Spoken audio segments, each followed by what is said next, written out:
अरे पोलीस हा सारखं तर अकार्यक्षम डिपार्टमेंट भारतात म्हणजे आपल्या जे महाराष्ट्रात हे जगात कुठंच नसेल.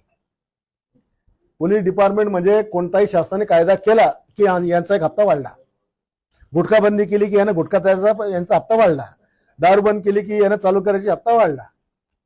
या राज्यातल्या पोलिसांनी देशातल्या पोलिसांनी जर इमानदारीने काम कधी केलं ना तर या जगातली सगळी गंदगी खतम होऊ शकते. यांनी फक्त प्रामाणिकपणे आपलं कर्तव्य सदर क्षणा खलनी करणं एवढं फक्त यांनी चांगलं जर केलं ना तर सगळी गुन्हेगारी खतम होती. ना दारू राहत, ना गांजा राहत, ना चेज राहत. आता तुम्ही एक बातमी नाही पाहिली का टीव्हीवर, एक पोलीसवाला चोरांचा मास्टर निघला की नाही निघला.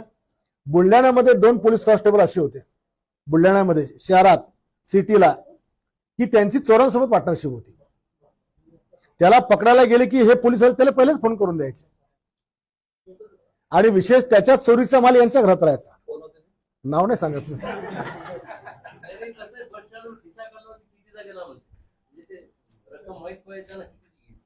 यांनी कधी एखाद्या ठिकाणी रेड केली 50 लाख कधी पकडले हे 50,000 दाखवतात.